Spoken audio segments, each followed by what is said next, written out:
Ni saa 7 saa za Afrika ya Mashariki. Hujambo na karibu katika TV47 taarifa za awamu ya saa 7.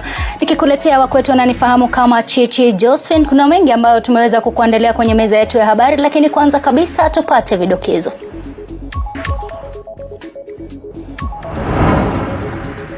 Katibu wa elimu ya msingi Belio Kipsang asema wanafunzi wa grade ya 8 watakapojiunga na grade ya 9 watasalia katika shule wanazosomea. We are already ready preparing the books which should be distributed by end of August. Wazazi kutoka eneo la bonde la Kerio watakiwa kusaidia serikali kukabili wahalifu eneo hilo.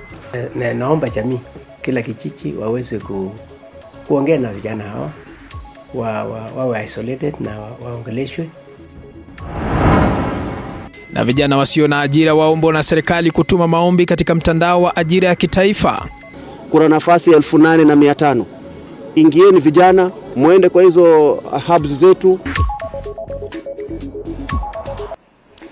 Na karibu tena mpenzi mtazamaji, nikupe taarifa za awamu ya saa 7 na kumbuka kwamba vidokezo hivyo vimetiwa sauti na yule ambaye ni Paul Kirobi. Karibu nitangulize taarifa. Sasa ni dhahiri kuwa wanafunzi wa grade ya 8 watasalia kwenye shule za msingi kuendeleza masomo yao ya grade ya 9.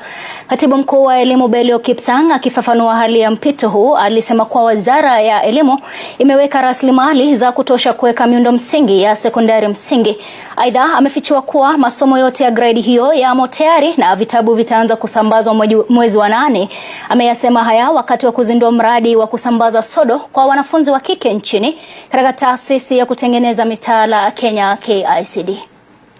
We are all conscious that next year we shall be transiting to the end level of junior school. In 2025 we shall have attained the full cycle. As you are all aware, we have already attained the full cycle in our primary schools. And I can assure you that resources has been set aside for purposes of putting up classrooms.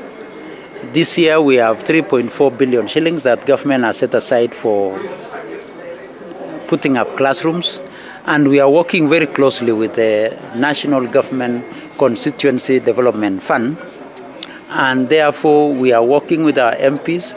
We've set aside these 3.4 billion shillings, and MPs have been asked to set aside an equivalent amount, a matching amount, so that we shall have 6.8 billion shillings, which should be able to do more than 6,000 classrooms. We are already ready preparing the books which should be distributed by end of August to all our schools in preparation for grade 9.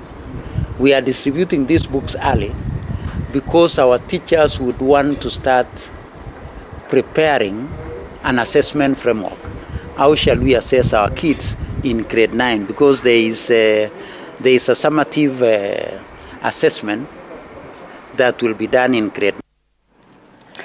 Na kwingineko, wakazi kutoka eneo la bonde la Kerio, eneo ambalo limekuwa likishuhudia utovu wa usalama kwa muda mrefu, wameombwa kufichua wakora ambao wanaaminika kuwa wametorokea katika jamii haswa, wakati huu ambapo serikali inaendeleza operesheni ya kumaliza wahalifu katika kaunti 6 za kaskazini mwa bonde la Ufa. Kulingana na afisa mkuu anayesimamia masuala ya amani katika serikali ya kaunti ya Elgeyo Marakwet, Lawrence Mutual, operesheni ya kumaliza wahalifu katika eneo hilo imezaa matunda. Akiongea na wanahabari, afisa huyo amewarai wazazi kukaribia wanao na kuwapa ushauri unaostahili ili kuepukana na visa vya utovu wa usalama na vijana kujiunga na vikundi haramu, huku akiwaomba vijana kuwa katika mstari wa kwanza ama wa mbele katika kuleta amani bonde la Kerio. I want to comment on the security detail, the KDF, the GSU and all the security operations for responding quickly and being able to recover those animals. So the situation is okay, except a few guys, kuna vijana wachache, a few guys who are still causing havoc around. But the entire community is peaceful. Naomba jamii kila kijiji waweze kuongea na vijana hawa, wawe isolated na waongeleshwe, kuacha hiyo mambo. Sababu ni wachache sana, you can count na hesabu. Naomba jamii watusaidie. Naomba hawa vijana kama wanasikiliza waache na hiyo kazi.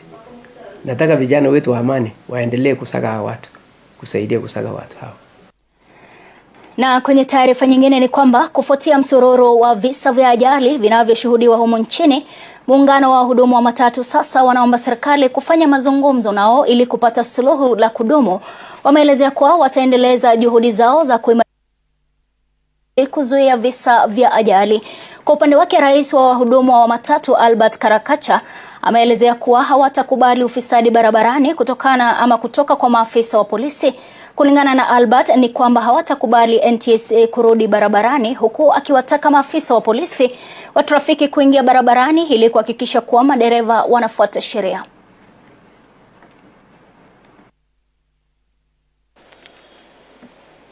There is a need for consultation between PSV industry players to address concern. And as an association, we recognize the concerns raised by the government. However, we strongly believe that collaboration and dialogue between industry players and the government are critical in tackling issues related to road safety. As a result, we ask the government to engage in a joint discussion with us to develop comprehensive short-term and long-term solutions,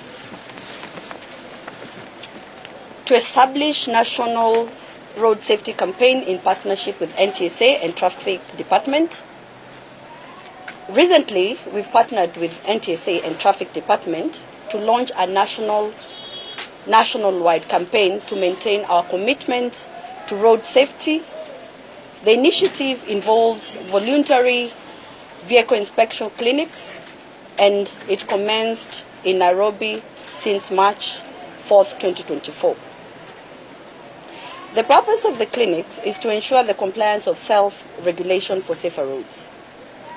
The clinics are designed to promote compliance and self-regulation within the PSV, and that encouraging self-responsibility. It is very important for the government to support so that we can achieve success in road safety initiatives. We emphasize the importance of government to support and guarantee the success of these initiatives and eventually improve road safety through the Na sasa tuangazie taarifa nyingine katika kaunti ya Bungoma, ambapo shughuli za masomo zimetatizika katika shule ya msingi ya Sinoko, eneo bunge la Kandui katika kaunti ya Bungoma, baada ya wanafunzi na wazazi wenye ghadhabu kuandamana hadi afisi za mkuu wa elimu kulalamikia uongozi mbaya wa mwalimu mkuu. Wazazi hao wanasema kuwa licha ya kulipa karo, mwalimu huyo amekuwa na mazoea ya kuwatuma nyumbani wanafunzi kiholela, wakiongeza kuwa chakula wanachotoa kwa wanao shuleni pia hupotea kwa njia isiyoeleweka. Wazazi hao sasa wanataka afisi ya elimu kumpa uhamisho mwalimu huyo, wakisema kuwa hajakuwa na uhusiano mwema na wanafunzi pamoja na wazazi licha ya shule hiyo kuanzishwa miaka mingi iliyopita. Afisa wa elimu afisi ya elimu imeahidi kuangazia suala hilo na kuhakikisha masomo yanarejelewa kama kawaida. Huyu madam ana kiburi cha aina yake, na ni kama anajisimamia, mawazo yake ndio final. Mwalimu hawezi rekebisha mzazi hawezi rekebisha yeye, yani yeye lile atasema ndio watafuata. Usipofuata chukua transfer shule yako. Na wakati unalipa pesa, huyu mwalimu hata hana uhusiano. Ukienda shule ukiongea na mwalimu wa class teacher wa class, anaanza kugombanisha huyo mwalimu, anasema pengine umempa hiyo pesa ili amupe.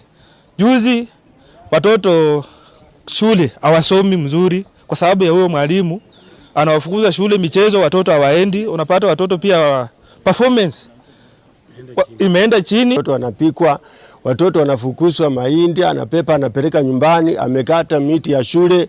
Kama hata tusikia, afadhali aende kando, na kama wanafanya investigation deputy aendeleshe shule ili mwalimu mwingine akija watoto wetu wapate masomo mazuri.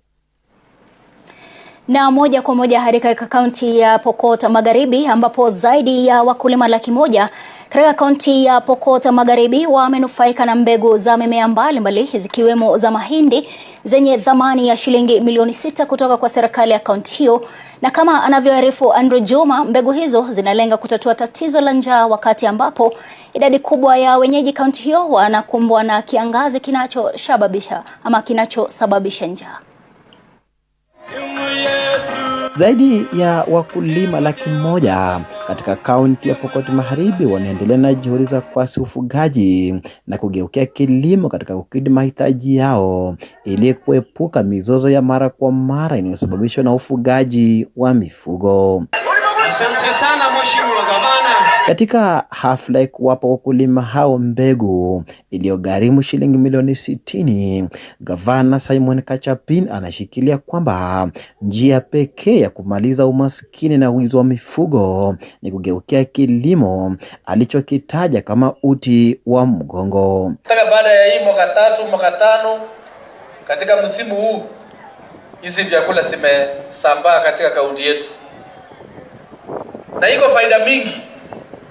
Saa hizo perennial crops ama zile mimea ambaye inachukua muda mrefu. Kwa hivyo nawasihi wakulima wetu, siku ya leo mkipewa mbegu, hebu tupeleke hizo mbegu kwa shamba ili tupunguze mambo ya njaa. Tunajua njaa inatuletea changamoto nyingi sana na inaleta pia utofu wa usalama. Msaada wa mbegu hizi unalenga kubadili sura ya kaunti hii, huku wakulima wakimsifia gavana kwa kuwa mstari wa mbele katika kupigana na umaskini. Kwa majina naitwa George Aratudo kutoka Pokot South. Nashukuru sana gavana wetu kwa serikali kuu, pia tunashukuru kwa sababu wameungana na kaunti. Tunaona mambo ni transparency. Hata vile aliroteshwa kama mtu number 1 kwa Republic of Kenya, ambao viti yake huwa nafanyika wakati ambao ni mchana, sio usiku. Kwa hivyo tunafurahi sana kwa hii kaunti ya West Pokot. Andrew Juma, TV47, kaunti ya Pokot Magharibi. Na kwingineko, mpenzi mtazamaji, ni kwamba vijana wasio na ajira wameshauriwa kuingia kwenye tovuti ya mamlaka ya ajira ya kitaifa na kuanza kutumia maombi ya ajira. Akizungumzia upungufu wa nafasi za ajira nchini, mshauri wa masuala ya kisiasa katika ofisi ya Rais William Ruto, Karisa Nzai, ametangaza kuwa mbinu hiyo ya ajira haina ubaguzi na kinachohitajika kutoka kwa vijana ni stadi za taaluma. Isitoshe, amewahimiza viongozi wa kisiasa kutekeleza majukumu yao na kuhamasisha jamii, hasa vijana na mipango ya serikali ya Rais William Ruto. Nzai ameyazungumza haya katika shule ya upili ya Kaembeni wakati wa mchango wa pesa za kununua kiwanja cha kupanua shule hiyo. Viongozi tushirikiane ili tujenge hii pwani ni yetu, hawa watoto ni wetu, na sisi wangetaka kuona a role model. Hata katika siasa ukiona viongozi wa mirengo tofauti lakini wanaweza kushirikiana, hiyo ni kumaanisha. Na ndio sababu tumesema hata nafasi za kazi zile ambazo ziko hatukuzileta kwa watu wa upinzani peke yake. Tuna nafasi 2,000 ambazo wale nurses wote wanaweza kuapply, apply. Msikae nyumbani mkasema hakuna kazi. Kazi ziko, kuna watoto wamesoma, wamefanya nurses na wanaweza kusaidika.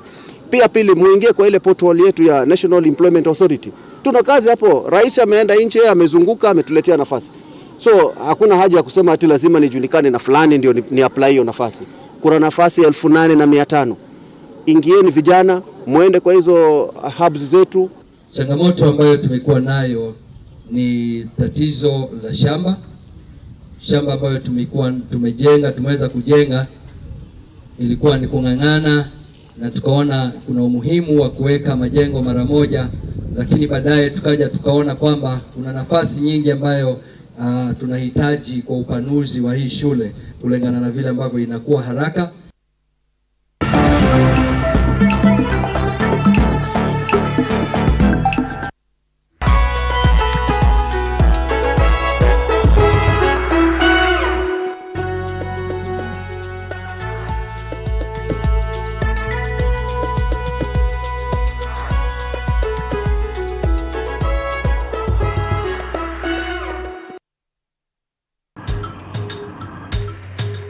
Na safari hii katika Mfahamu Kiongozi,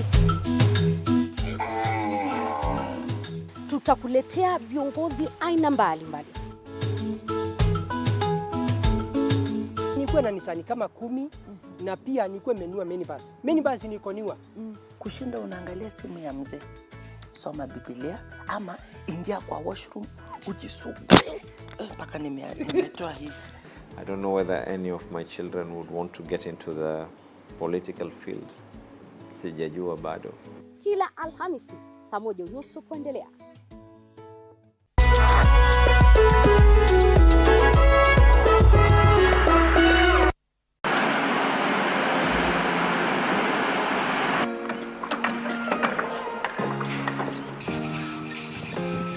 Join us on a journey through the concrete jungles and rising skylines, where every beam, every nail tells a story of progress and vision. In every aspect of life, you have to look at several dynamics. From groundbreaking. Nowadays with the tech, you can check on different websites or you check online and you can see some inspiration. So at least that one would be a direction already.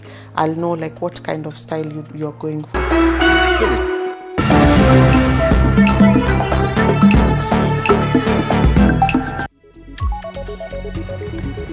Na karibu tena mpenzi mtazamaji, niweze kukupa taarifa zaidi. Na sasa tunaendelea na taarifa ambapo bunge la kitaifa ama bunge la kaunti ya Kwale linapania kuongeza mgao wa bajeti ya afya kutoka 24% hadi 30% inayohitajika kulingana na kiwango cha kimataifa kinachowekwa na shirika la afya duniani WHO. Shirika lisilokuwa la kiserikali la DSW linataka mgao huo kuongezwa kutoka shilingi bilioni 2.7 hadi bilioni 3.6 katika bajeti ya mwaka wa kifedha mwaka 2024 mwaka 2025.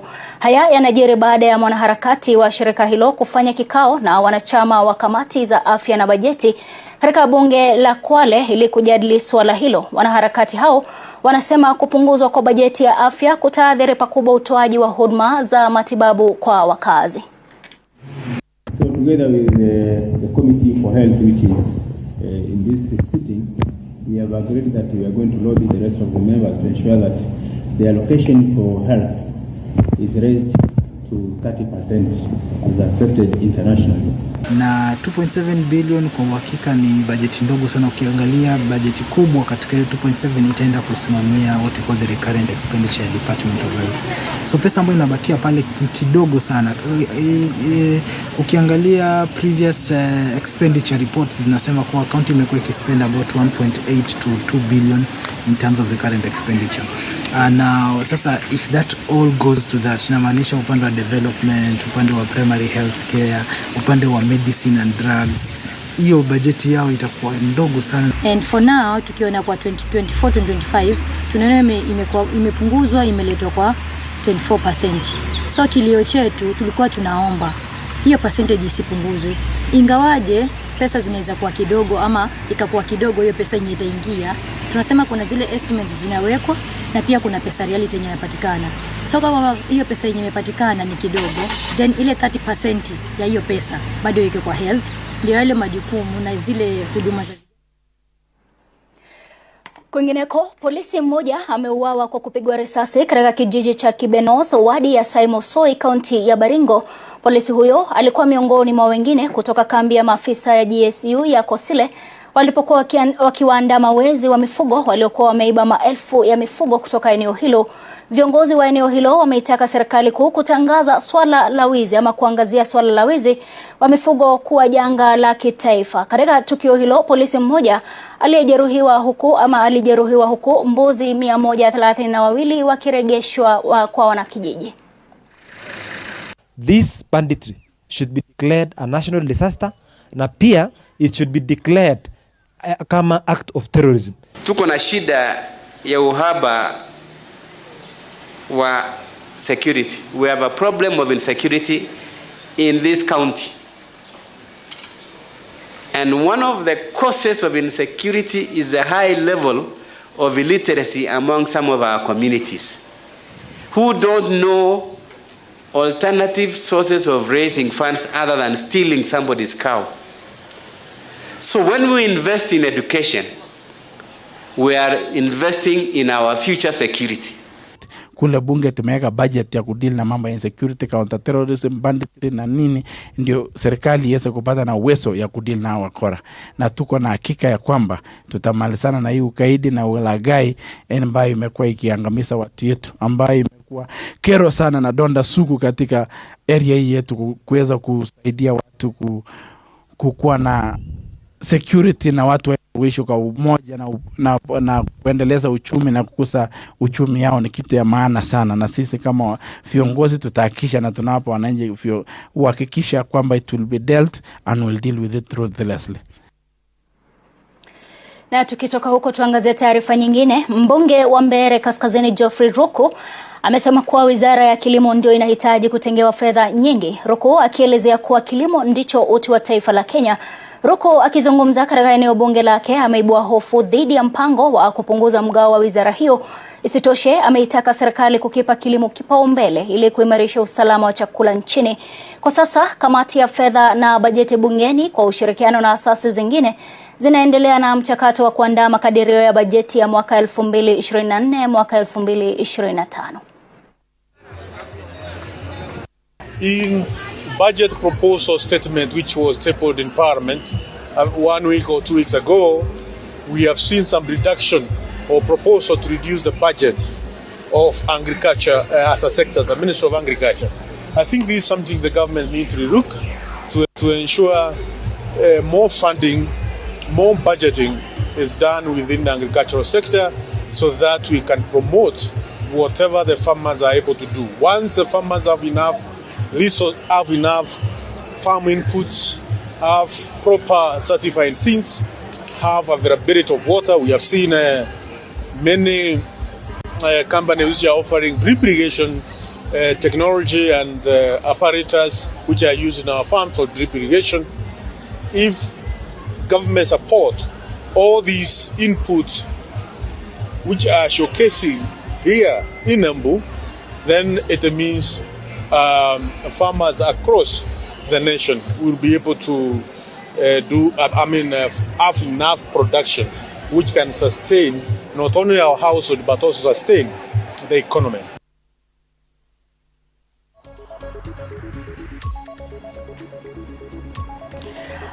Kwenye taarifa nyingine sasa, baadhi ya wananchi katika kaunti ya Machakos wameonekana kufurahishwa na hatua ya Rais William Ruto ya kutia saini mswada wa nyumba ya mwaka 2023 kuwa sheria.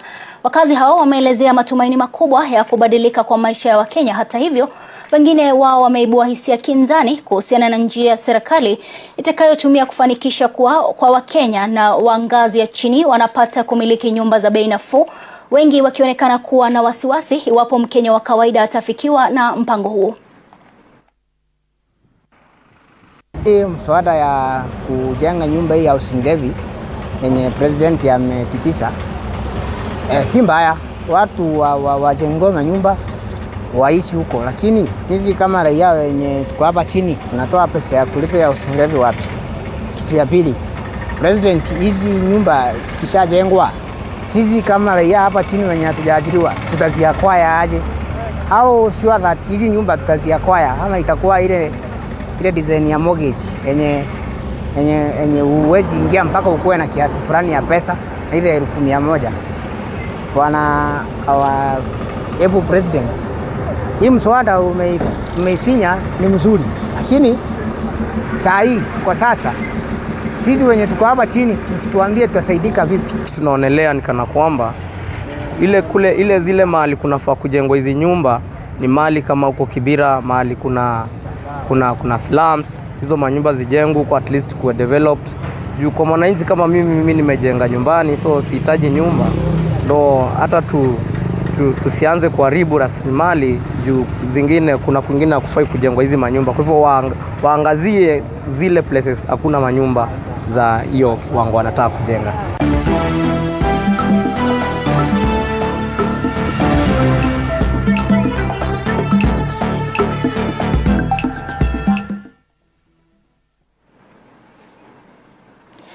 Na sasa moja kwa moja kwenye meza ya spoti ambapo timu ya taifa ya soka ya wachezaji wasiozidi umri wa miaka 20 iliibuka na ushindi wa 3-1 dhidi ya Talanta Hela katika mechi ya kirafiki iliyochezwa ugani Kasarani hapo jana jioni.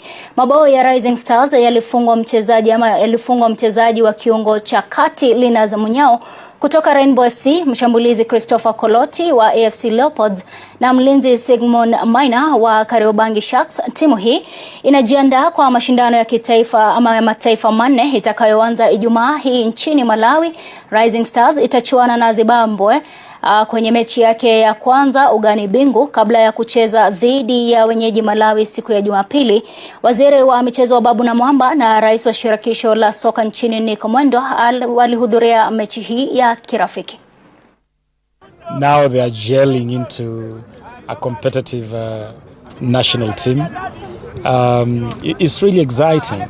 It's like planting a fruit tree and starting to see the fruits bud and give the promise of fruits. So this is very exciting, but to say this is the only way to the top, there is no other way. There is no shortcut, there is no magic. The only way to the top is to invest in a robust, deliberate, intentional, structured youth development program with that pipeline going all the way to the grassroots. And I think that it's the best thing that can happen in terms of football succession and development. At FKF, we are very excited about this. We want to support them. The group going to Spain, the group going to Malawi. This is one pool of players under our coaches. It's a big change for us. And I can only say that let's support them, let's give them support they want. Let's keep doing the job. Doing it once is not enough. You have to do it every time there's a window.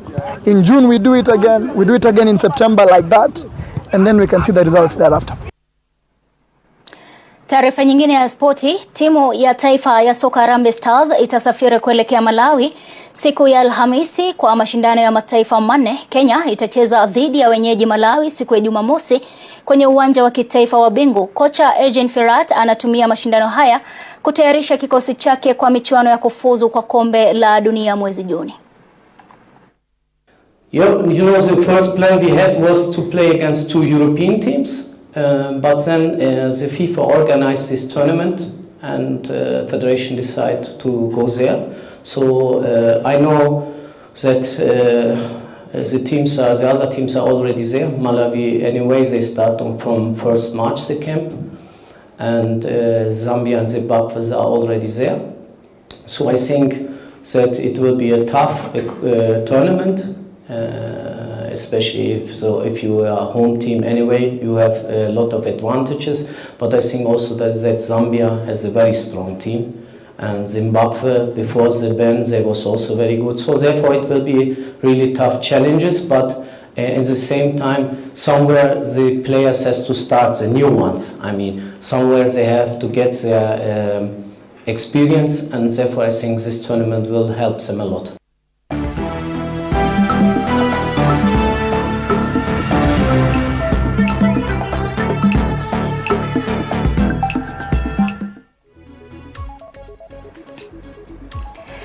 Na kufikia hapo mpenzi mtazamaji, natia kikomo kwenye taarifa za awamu ya saa 7, lakini zaidi ya yote nasema shukrani za dhati kwa kuweza kuchagua TV47 kwa kituo ambacho kinakutaarifu na kukupa taarifa ambazo zinaaminika, lakini zaidi ya yote pia nawapa shukrani za dhati wale ambao wameweza kufanikisha awamu ya saa 7, na kwa hivyo usiende mbali maana tutakuwa